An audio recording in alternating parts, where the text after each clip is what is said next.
Jack, welcome. Thank you. How are you feeling in this fight week?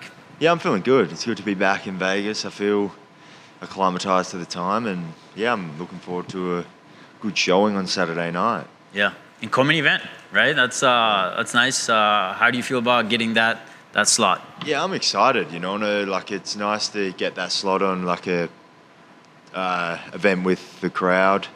Haven't fought at T-Mobile, so I look forward to it. It's going to be a cool experience. Yeah, and this is a bit of a quick turnaround, right? We can say.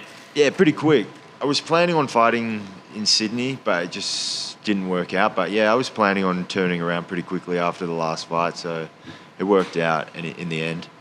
You feel like you're kind of trying to make up for some lost time, given some of the things that happened earlier in the year? No, I'm just I've always wanted to fight consistently, so I'm just going to try and keep up a consistent routine and schedule and keep going. Yeah.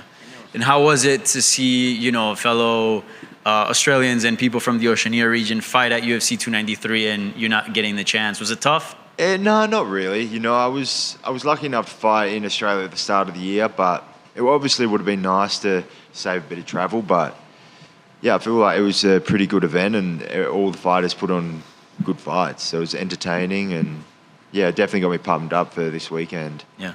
And what do you make of Kevin Holland? And also, is this somebody that you had in your radar? Did you feel like a fight with him was coming sooner rather than later?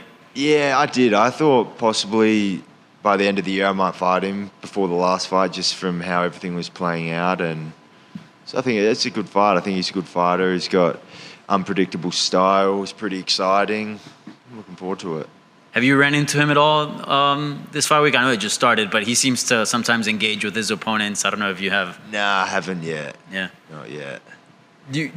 What are you expecting from him? Because he can sometimes, get a little bit of a rivalry going. He can be very cool. He's a bit of a wild box, let's say. Yeah, I don't know what to expect. I don't really care. I'm coming to fight, so whatever happens leading up to it happens, but there's definitely going to be the time for fighting, so just waiting for that. Yeah. And this is Noche UFC, celebrating the Mexican Independence Day on September 16th. Obviously, you're not Mexican, but you do have some sort of a connection. Obviously, you're a great boxer, and given Mexico's history with boxing, wondering if you have any appreciation for Mexican culture and being on this card as well. Yeah, I'm a fan of Mexican boxers. There's been some legendary ones, and yeah, I plan on getting into the inside and fighting in Mexican style. Yeah. Thank you. Jack over here. When you look at the welterweight landscape, there hasn't been a title fight officially booked yet, and some of the top-ranked guys haven't fought in a while. Do you see this as a bigger opportunity for someone like yourself to go out there Saturday night, make a statement, and catapult yourself in the rankings and ultimately get you closer to the top? I think so. I think a good win over Kevin Holland will get me into a nice spot to fight one of the top contenders. And you mentioned there your thoughts on Kevin Holland, but did you catch that fight against Chiesa, and if so, what did you make of it? I think it was easy. I don't think, by the looks of it, I don't think Chiesa really showed up, in my opinion. And you also said that you're excited to finally fight at T-Mobile. What's that like? Are you going to be walking out to AC/DC now that it's back in an arena? Yeah, I've got some cranking AC/DC to get me pumped up to fight. And what would you say was your biggest takeaway from that Basile Hafez fight back in July that'll help you get that win Saturday night? Just there was some small details. I think I made some mistakes during the fight, which is, I think it's important to make the right decisions in the fight to get the win. So, but it was nice to just get 3 rounds in, push the pace a bit. Know that I felt like I was down in the fight and I had to sort of step it up the last few rounds. So it was good to overcome that. And what's your message for all the fans from back home that are going to be tuning into your fight?